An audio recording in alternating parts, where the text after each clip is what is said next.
At its peak, one company in Cincinnati, Ohio, built more machine tools than entire countries. Its machines cut the gears, bored the cylinders, and shaped the dies for a large share of everything America manufactured between the two world wars.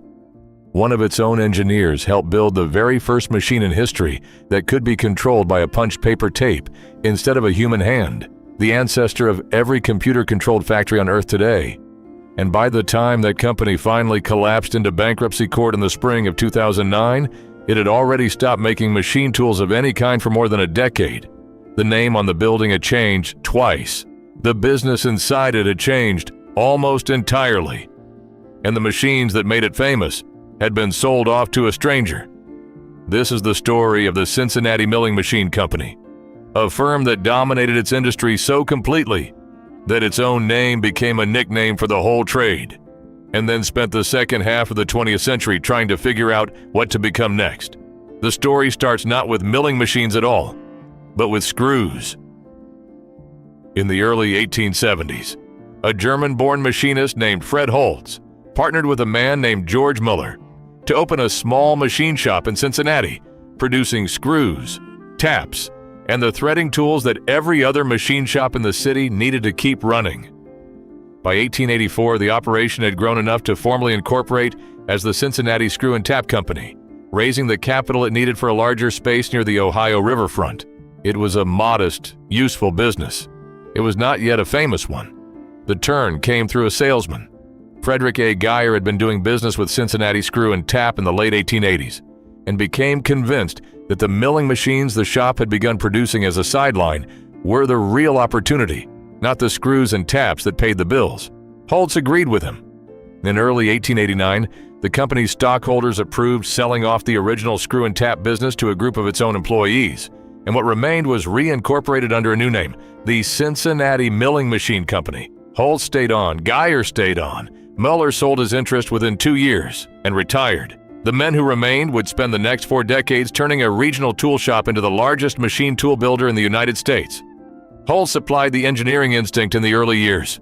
In 1889, he built a cutter grinder, a machine that could resharpen the cutting tools used on milling machines instead of throwing them away once they dulled, saving shops real money on every job and giving the young company a second product to sell alongside its milling machines.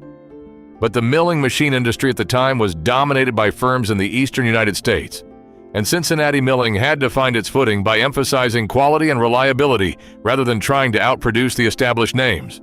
It worked well enough that by 1905, Holtz sold his remaining interest in the company outright to Geyer, who took over as president. Geyer's first major decision was about geography. The company had been squeezed for years by cramped quarters in downtown Cincinnati, including at least one serious flood and a fire that had already forced relocations. Geyer wanted a facility built from scratch, purpose-designed for machine tool production from the ground up, with its own captive foundry, so the company would never again be at the mercy of outside suppliers for castings. In October 1906, the company announced plans for exactly that, a vertically integrated plant on a 102-acre site in Oakley, a Cincinnati suburb, which the company called its factory colony. Construction ran for years. An administration building, a foundry stretching nearly 300 feet, cleaning and storage buildings, a charging building for the furnaces. The first piece of it, a leased foundry operation called the Modern Foundry, opened in 1907 and was fully operational by 1908, melting 30 tons of iron a day in its cupola furnaces. By January 1911, the main plant was complete, and contemporary accounts described it as the largest and most modern factory devoted exclusively to milling machines anywhere in the country. Geyer's reasoning for building a captive foundry in the first place was blunt. He later said the uncertain supply of outside castings had been a serious handicap to production at exactly the moments when customer demand was greatest. The company kept investing in that foundry operation for decades afterward. In 1935, it licensed the meionite process, a method of controlling the metallurgical structure of cast iron to produce stronger, more consistent castings, and in 1937, it took over the nearby Blackburn Foundry to handle its largest castings.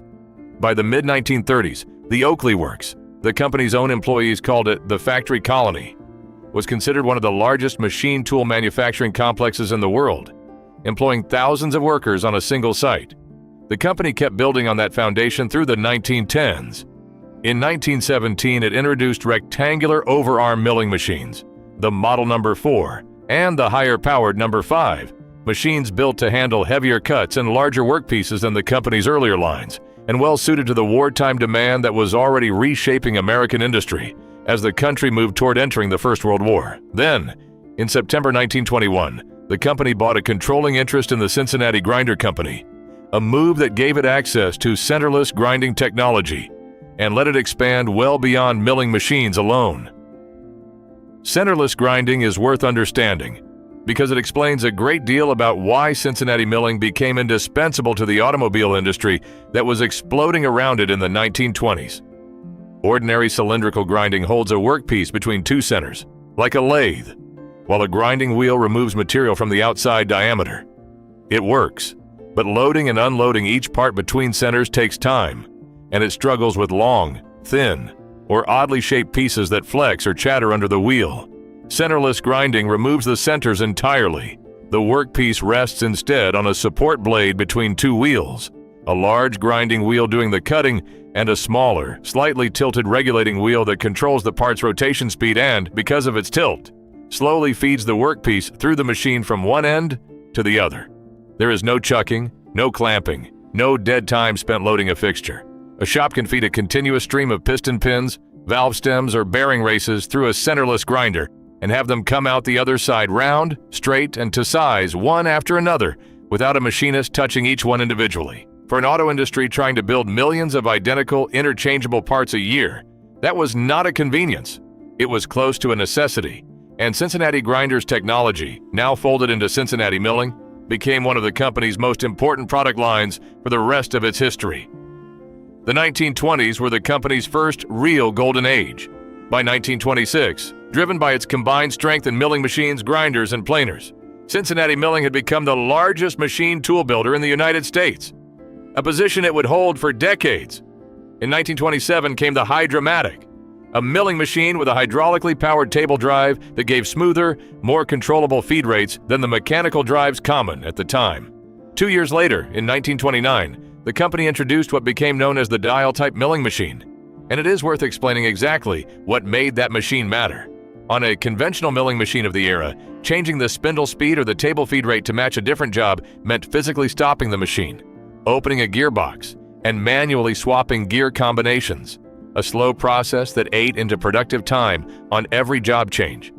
The dial type let a machinist select speed and feed settings directly from dials on the machine's exterior, with the internal gear changes handled through a pre-selector mechanism rather than by hand. It sounds like a small convenience. In a shop running hundreds of job changes a week, it was the difference between machines that sat idle during setup and machines that kept cutting metal. The dial type became the industry standard, copied and adapted across the trade for years afterward. Then came 1929, and the floor fell out from under every machine tool builder in the country, Cincinnati Milling included. Capital equipment is always the first thing a struggling economy stops buying, because a factory can defer a new machine tool purchase far longer than it can defer payroll or raw materials. Orders collapsed. At one especially grim point, the company had 561 machines sitting finished and unsold in inventory, built, but with nowhere to go. Employment, which had averaged just over 1,000 workers in 1920, fell to roughly 250. Management salaries were cut. A 15% wage reduction went into effect across the workforce. Geyer had built a company culture around what the firm called work spreading, deliberately keeping workers employed at reduced hours rather than laying them off outright whenever possible. A strategy that had already made Cincinnati Milling's employees notably uninterested in the union organizing drives sweeping through American industry in the early 1920s. The Depression tested that culture severely, but it held. And out of the wreckage came a genuine strategic bet. Geyer's son, Frederick Vere Geyer, argued that the company should push harder into center-type grinding machines, precision equipment for grinding round parts like piston pins, valve stems, and bearing surfaces. reasoning that a broader product line would help absorb the company's overhead and keep its plant capacity in use, even when milling machine orders were thin. The bet paid off. In 1932, the company reached an agreement with the Heald Machine Company of Worcester, Massachusetts, to share engineering, research, and patents in grinding technology, a partnership that would eventually end with Cincinnati buying Heald outright, more than 2 decades later. Frederick A. Geyer did not live to see how that bet played out. He died of a heart attack in 1934, and a month later, his son Frederick V. Geyer was elected president, taking charge of a company that some at the time worried he was too young to run. He would lead it for the next quarter century, through a Second World War, and into the birth of an entirely new manufacturing technology that his own engineers helped invent. The Second World War transformed Cincinnati milling the way it transformed every serious American machine tool builder. As early as 1938, watching developments in Europe despite a serious recession at home, Geyer had already launched a program to roughly double the plant's size, including a new foundry to replace the aging modern foundry that had served the company since 1908. That new foundry began pouring its first castings in December 1940, about a year before Pearl Harbor. And once it was running, the added machining and assembly space it freed up allowed the company to increase its wartime production roughly 7-fold over pre-war levels. Government orders poured in, plant capacity expanded, and the company's machines went into the tooling and gauging equipment that underpinned aircraft engines, ordnance, and the enormous expansion of American war production. What came after the war, though, was more consequential than anything the company had built during it. In the late 1940s, an inventor and manufacturer named John T. Parsons, running a small company in Traverse City, Michigan, became convinced there was a better way to cut the complex curved shapes needed for helicopter rotor blades and aircraft skins than relying on a skilled machinist tracing a template by hand. Working with an engineer named Frank Stulin, Parsons used an early IBM calculating machine to compute the coordinates that define those curved surfaces, punched the results onto cards, and proposed feeding that data directly into a machine tool to guide the cutter automatically. The United States Air Force, hunting for ways to manufacture increasingly complex jet-age parts to tolerances that manual machining struggled to hold consistently, funded the idea and steered the actual engineering work to the Servo Mechanisms Laboratory at the Massachusetts Institute of Technology, a group with deep expertise in automatic control systems. To build a working prototype, MIT needed an actual milling machine to convert, and the one it obtained was a Cincinnati milling machine company, Hydrotel, a vertical spindle contour mill purpose-built for the kind of precise three-dimensional cutting the project demanded. Engineers at the lab fitted gears to the machine's existing handwheel inputs and drove them with motors on each of the machine's 3 axes of motion, wiring the whole assembly to a room-sized control cabinet, packed with vacuum tubes and relays that read instructions from punched paper tape. A young Cincinnati milling engineer named Richard Kegg, who had joined the company as a co-op student in the early 1950s, worked on the project as it came together. Kegg was, by every account from people who worked with him, a self-taught tinkerer well before he became an engineer. The kind of person who had worked out the underlying logic of barcodes on his own as a young man simply because the problem interested him. He would later earn a doctorate from the University of Cincinnati, studying chatter, the vibration that occurs when a cutting tool and a workpiece resonate against each other during machining, a phenomenon that still limits how aggressively any machine tool, numerically controlled or otherwise, can cut metal. The demonstration ran in 1952.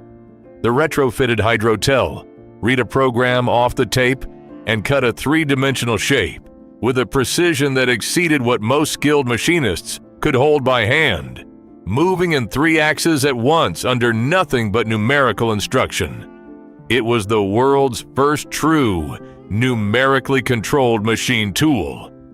Kegg would go on to file his own patent in 1958 for a motor-controlled apparatus for positioning a machine tool, and Cincinnati Milling used the knowledge its people had gained on that project to become one of the earliest builders of commercial numerically controlled machines sold to actual factories rather than built as one-off laboratory demonstrations.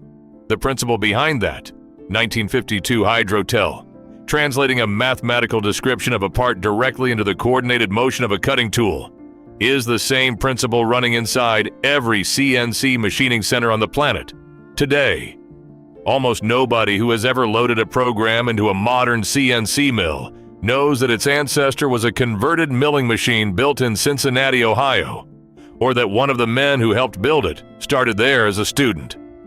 The post-war decades brought steady expansion and eventually a change of name. By the end of the 1960s, the company's product line had grown so far past milling machines alone, spanning grinders, plastics, processing equipment, and a widening range of precision machinery, that the name Cincinnati Milling no longer described what the business actually did. In May 1970, shareholders approved a new name, Cincinnati Millicron, a word built to keep the geographically recognizable Cincinnati, while adding Millicron, a coined term meant to evoke the highest degree of precision. Longtime employees kept calling it the mill, regardless. Frederick Voigt Geyer moved into the role of chairman of the executive committee, and by the mid-1970s, leadership had passed to a younger generation of the family, with James A.D. Geyer as chairman. It was under that new name, in the early 1970s, that Cincinnati Millicron built one of the more unexpected devices in its history. In 1973 or 1974, depending on the source, company engineer Richard Hone designed a 6-axis, hydraulically powered industrial robot arm the company called the T3, officially standing for the Tomorrow Tool. It was the first commercially available industrial robot controlled by a mini-computer rather than fixed mechanical stops or simple relay logic, capable of being reprogrammed for different tasks rather than being built for one job only. Automakers, Volvo's Swedish plants among the most prominent early customers, put the T3 to work welding car bodies and moving heavy parts around assembly lines. It was, in its own right, another quiet extension of the same idea that had produced the Hydrotel 2 decades earlier, that a machine could be told what to do numerically and could do it precisely and repeatably without a human hand guiding every motion. Mechanically, the T3 was a 6-axis, revolute jointed arm, meaning each of its 6 joints rotated rather than sliding linearly, built from cast aluminum and driven by hydraulic actuators at every joint except the elbow, which used a linear piston. That combination gave it a working envelope, closer to a human arm's range of motion than the simpler pick-and-place robots that had come before it, and a rated lifting capacity of roughly 100 pounds, enough to handle car body panels and welding tools on a production line. For a company with that record, the last 3 decades of the 20th century were unexpectedly brutal. Starting in the late 1970s and accelerating through the 1980s, Japanese machine tool builders, firms like Yamazaki Mazak, Mori Seiki, and Okuma, began taking serious market share from American manufacturers, Cincinnati Millicron included. Part of the story was cost. Part of it was speed. Japanese builders had moved aggressively into computer numerical control systems built around standardized, mass-produced electronics, while American shops, Cincinnati Millicron among them, were still often building large, custom, iron-heavy machines suited to a slower, more bespoke way of doing business. A machine that could be delivered from a warehouse in a matter of weeks at a competitive price increasingly beat a magnificent machine on a 6-month lead time, even when the magnificent machine was, in a narrow technical sense, the better tool. Cincinnati Millicron kept investing in machining centers and in the robotics business it had pioneered, But the ground underneath the whole American machine tool trade was shifting, and no single company's engineering was going to reverse that on its own. In 1990, the company sold its robotics division outright to the Swedish-Swiss conglomerate ASEA Brown Boveri, which continued the T3's product line under its own name. It was a symbolic moment as much as a financial one. The company that had built one of the first programmable industrial robots in the world had decided robotics was no longer a business it needed to own. Through the 1990s, under Chief Executive Daniel Meyer, who took over from Jim Geyer in 1990, the company pushed through a series of restructurings aimed at cutting costs and improving quality on its remaining machine tool lines. At one point, targeting a reduction of up to 40% in both cost and component count on its machines.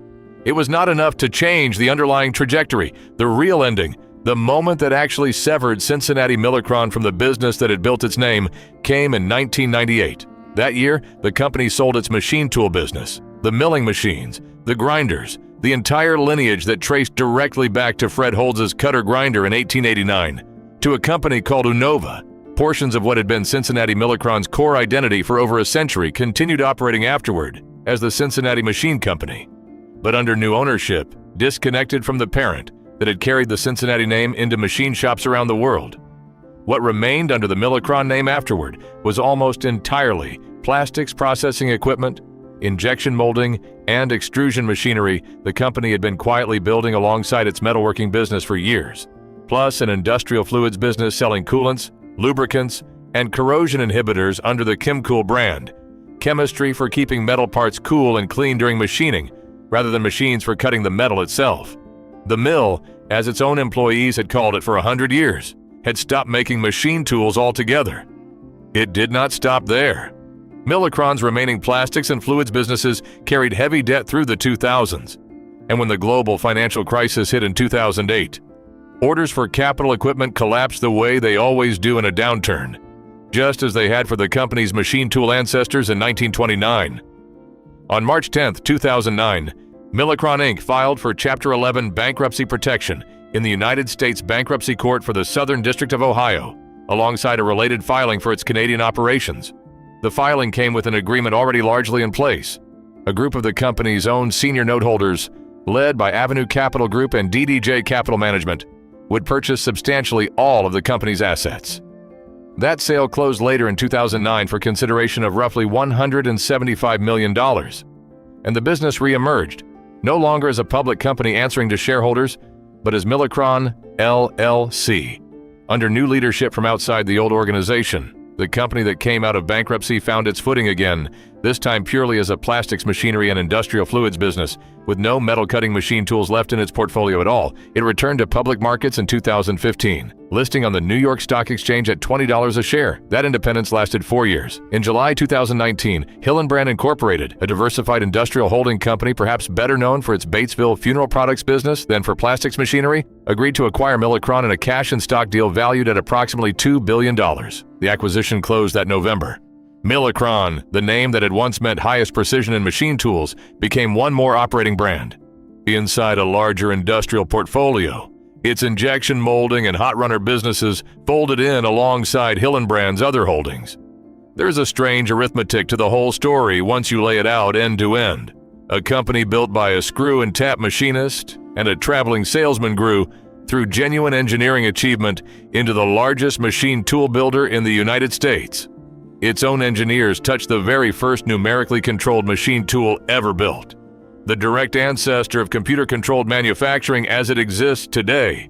And it built one of the first programmable industrial robots sold anywhere in the world. And then, over the final 3 decades of the 20th century, it methodically shed every one of the businesses that had made it famous. The robot sold to a European conglomerate in 1990. The machine tools themselves sold off entirely in 1998, until the company that had once been synonymous with American precision machining owned no machine tool business whatsoever.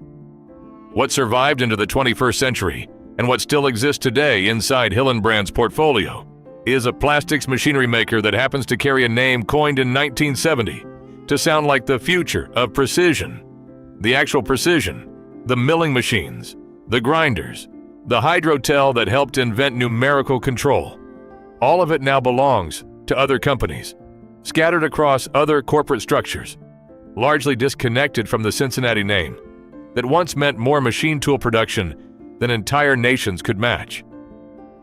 The company did not fail the way some machine tool builders failed, in a single bankruptcy that closed the doors for good. It survived by becoming something else entirely, and in doing so, it quietly gave up the very thing that had made it worth writing about in the first place.